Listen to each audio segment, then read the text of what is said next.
Hello, my name is Alex Robinson and I'm the Communications Coordinator for Green Goderich. Green Goderich is a grassroots environmental group that focuses on sustainable environmental practices. Today I'm going to be talking to you about food waste.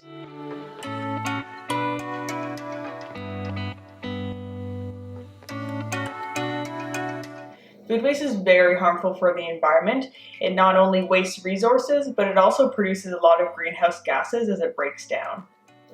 Unfortunately, food waste happens across the board though. On the farm, during processing, during transportation, in the store, in restaurants, and by the consumer. We can personally focus on the by the consumer portion. And in turn, if we are buying less because we are using our food properly, there's going to be less need for processing, transportation, and in-store products, which will reduce the amount potentially wasted in those sectors as well. The first thing to do is to audit your food waste. I challenge you to take the next week to look at how much food you're wasting and what types of food you're wasting. Is it fruit, vegetables, meat, bread, leftovers? Know what your biggest culprit is and go from there. Typically, one of the biggest culprits is food that you've purchased but haven't been able to use in time. The first solution is to plan your grocery trips. Make a list around the meals you want to eat that week and stick to it. Keep in mind if you'll be going out, ordering takeout, or making a meal that will have leftovers for the next day, and factor that into your meal planning. Go through your cupboards and fridge while making your list to remind yourself what you already have so as not to purchase a surplus of any items you won't be able to use in time. So now you've gone to the store and purchased only what you need, what next? A lot of food waste comes from improper storage, causing the food item to go bad too quickly. Proper storage should be done as soon as you get home from the store to let that food item last as long as it possibly can.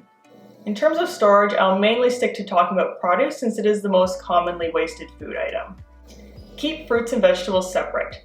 A lot of fruits and certain vegetables, such as potatoes, tomatoes, and bananas, actually give off a gas that makes the fruit and vegetables around them ripen faster than they should. Proper moisture is important.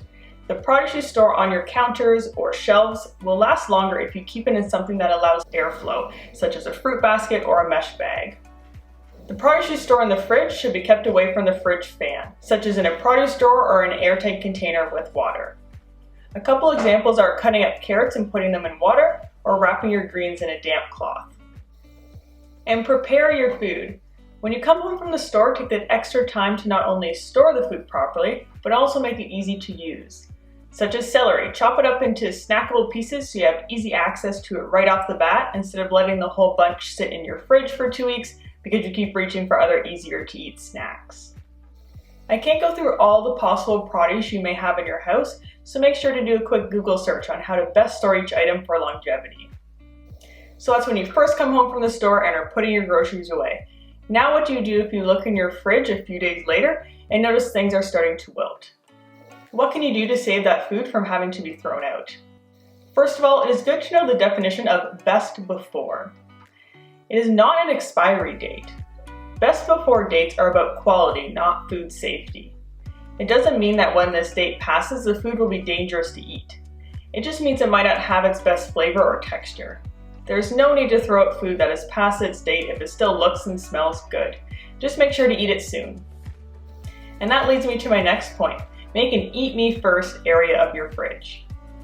Put anything that needs to be eaten soon in that location and make sure to reach for things in that area first before going through the rest of your fridge. Freezing is a great way to preserve food as well. You can freeze fruits and vegetables, even meat and bread or leftovers. Just make sure to chop the fruit and blanch the vegetables. Write the date on your containers to ensure you use up the food before it gets freezer burnt or too old. Pickling is also a great way to extend the life of your vegetables as well. Commonly pickled foods include beans, cabbage, onion, beets, and cauliflower. Pickling keeps the vegetable in a highly acidic environment which prevents it spoiling. All you need to pickle is water, vinegar, salt, and sometimes sugar in an airtight container. And finally, what about when you're cooking? How can you reduce food waste there? Use all of the vegetable. Don't peel the skin off or throw out any stems. Broccoli stems taste just as good as broccoli heads, I promise you. Cooking is also a great time to prep food for storage. For example, if you make a meal with leftovers and know you won't be able to eat it that week, pop it in the freezer right away instead of letting it wilt or go bad in the fridge. Or while you're waiting for your water to boil or pan to heat up, use that time to prep vegetables for proper storage, such as chopping up those carrots and putting them in water, or cutting up that celery for easy snacking. If you have produce that's past its prime, it can still be used in cooking. Soups, casseroles, stir-fries, and smoothies, these are all great things to make with food that is starting to wilt. And if you do end up with some food waste, please compost it instead of putting it in the trash where it won't break down properly. Please see our video on how to compost for guidance. I hope you found this video helpful. Please let us know if you have any questions, comments, or even other video ideas in the comments below. And I look forward to sharing more sustainable tips with you in future videos.